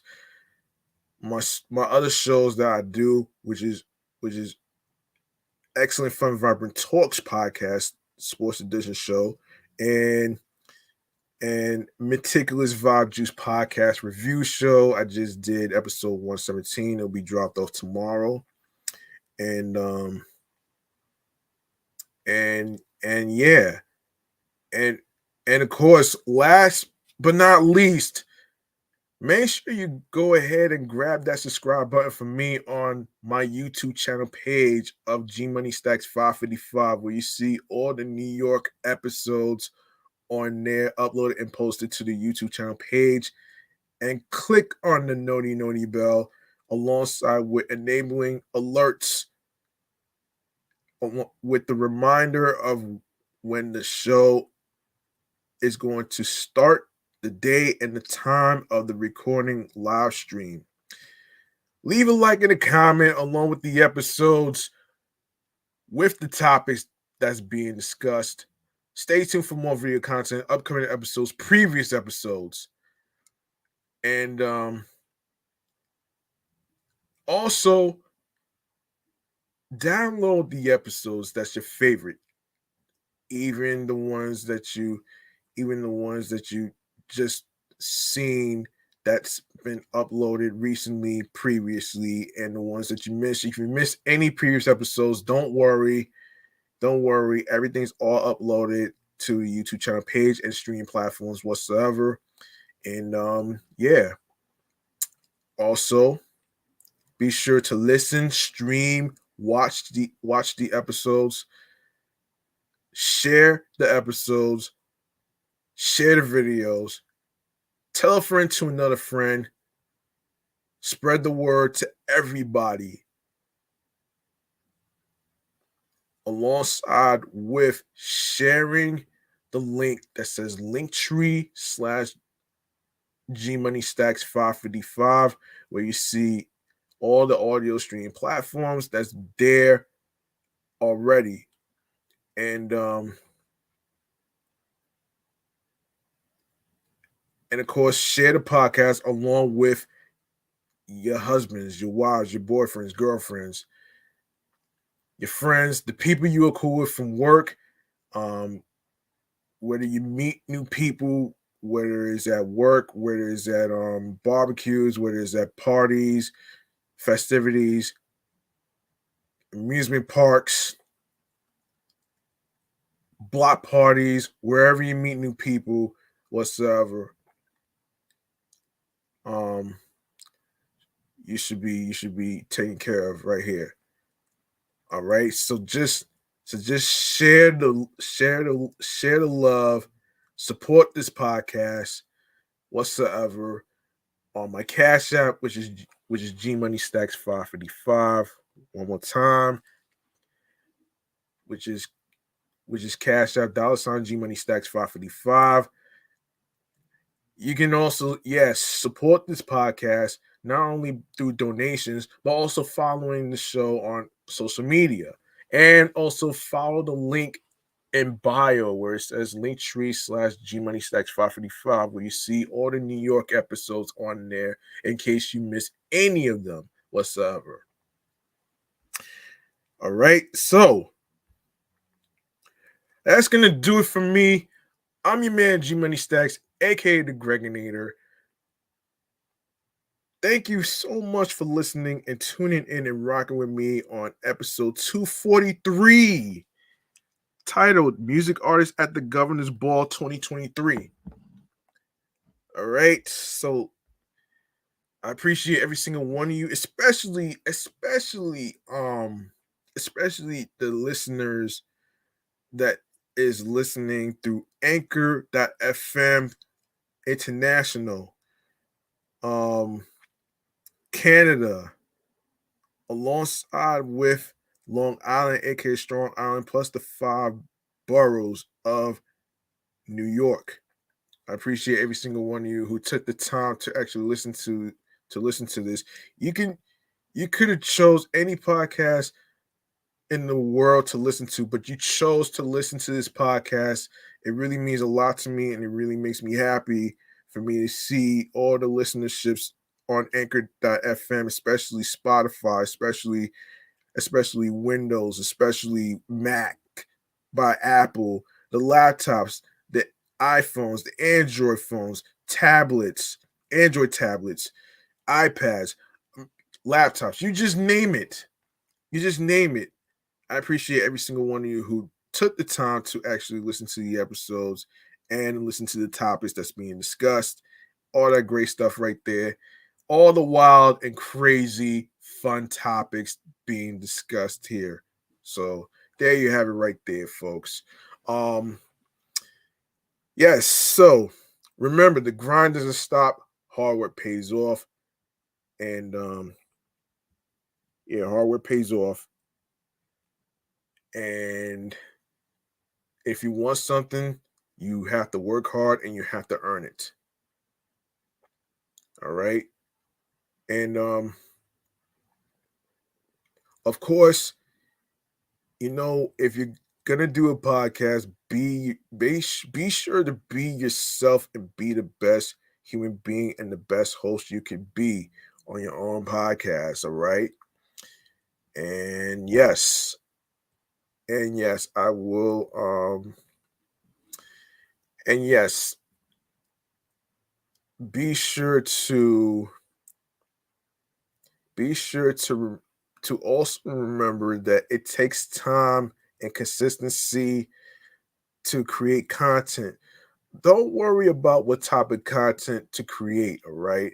You don't want to drive yourself fucking batty off of this shit though, man. And I didn't want to drive myself crazy off of making the type of content or whatever case there may be. I don't want to do that because for the sake of my sanity and mental health, I am trying to make it easy on myself because you know why? Because I have something to offer. I have some things to offer. And it may not be fancy gifts, but I'm giving you my energy and my time. You know what I'm saying?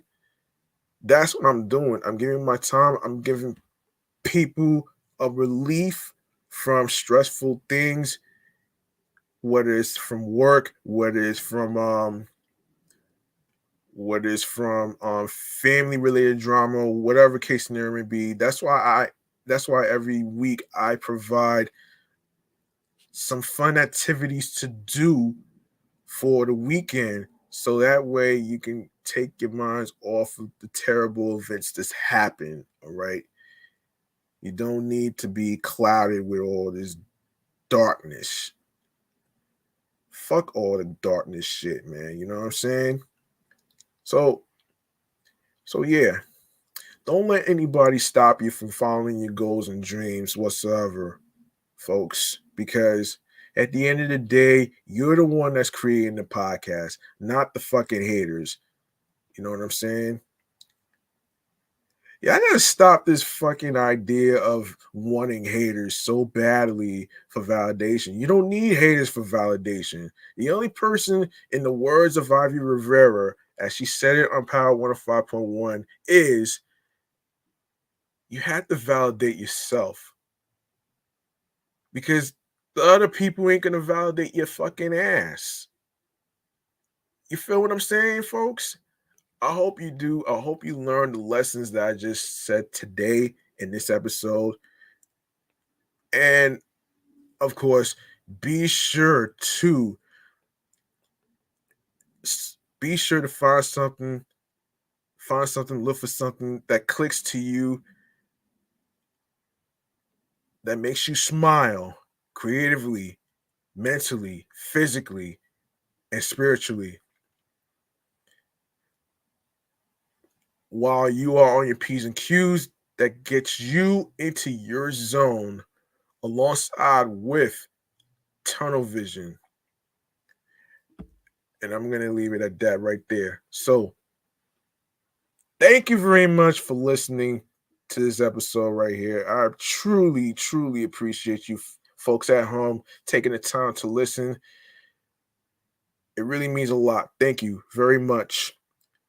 And I'll see y'all next time in the next episode. Peace and one love. Good night, everybody.